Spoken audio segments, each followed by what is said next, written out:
Today's Q&A is on productivity. So the first question, how do I find motivation?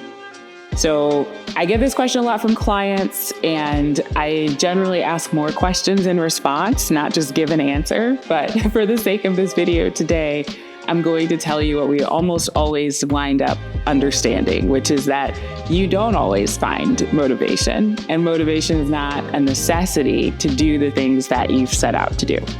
More important than motivation, I believe, is consistency and even discipline. I would go as far as to say, but that word kind of scares people off sometimes.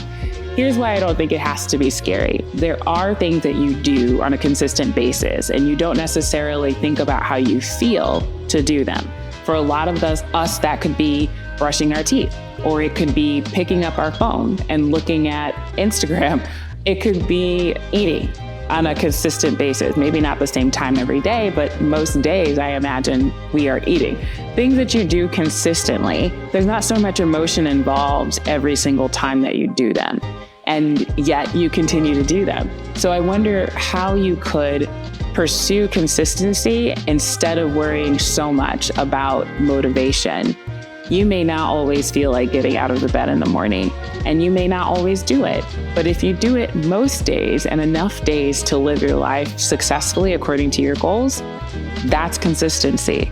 You may not always get to the gym or get a workout in, but if you are consistently able to show up and move your body in a productive way, that counts. And building that consistency, starting with something really achievable and then continuing it with purpose, not thinking about, I wish I could be someone who does that, or I'm just not someone who does that, or this is how I am. Thinking about who you want to be and then deciding, I am that person. I do this. This is what I do. Having thoughts like that, putting those thoughts into your head. And if you find yourself, with other thoughts kind of intruding, responding to those thoughts. So if it's, I wish I could run every single morning, you could say instead, I want to be someone who runs frequently or consistently.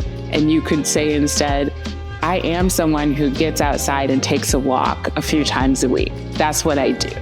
And practice that and put that into place in more and more areas of your life and build on it, rather than hoping to develop this constant motivation, which is not likely because we're human and we're emotional and we change day to day in how we perceive and experience life. Pursuing consistency, I think, is a much better approach. Another question, which productivity tools and methods are the best? Well, again, I would ask my clients some questions in response to their question, but I want you to know that I'm not committed to any specific tools. I think there are many tools and many methods that could serve you, but the really important thing is to know yourself. Know how you best operate. Are you someone who needs quiet in order to be your most productive and focused? Are you someone who needs background noise? Do you need a timer to kind of help you to be motivated to get through the next stretch? Or is a timer stressful for you? Getting to know those types of things about yourself and then applying the tools that are most aligned to who you already are, I think you'll find the most success in that way. How long does it take to form a habit? Again, so many questions I could ask you, the person who has this question. And I just would say it does depend. Maybe that's not what you want to hear. It depends on so many factors. But for me, in sessions with my clients, I generally recommend that if it's really hard to form this habit, just go after it for 3 days. Then adjust the plan according to what you've seen happen, what you've seen worked and didn't work, and then go after it for a week.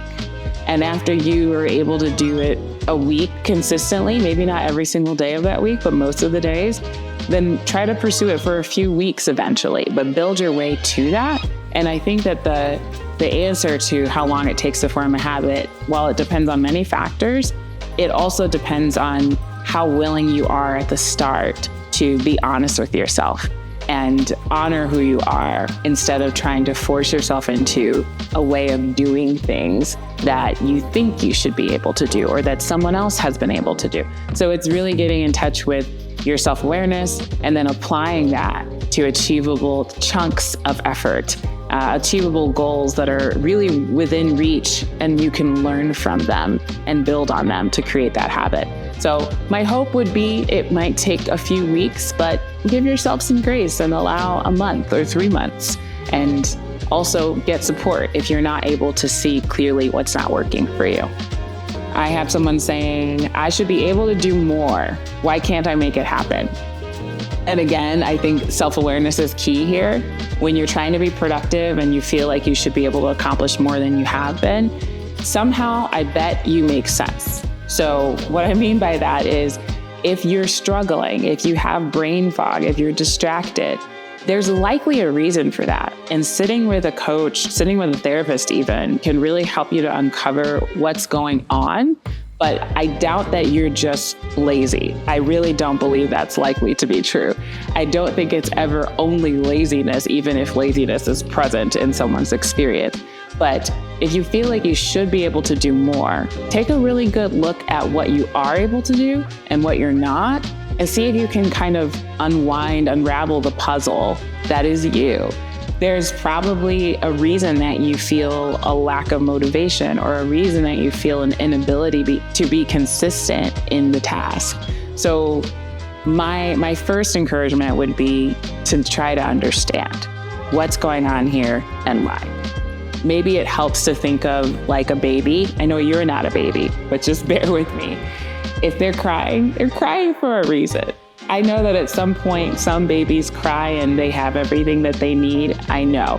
But initially, they most likely need something. Food, cuddles, milk, I don't know, just attention, whatever it might be. And so in the same way that we approach young little ones that can't speak to us, I would encourage you to try to approach yourself, knowing that there's a good reason for what's going on or what's not happening, and then trying to understand it like you're a detective for your own mind.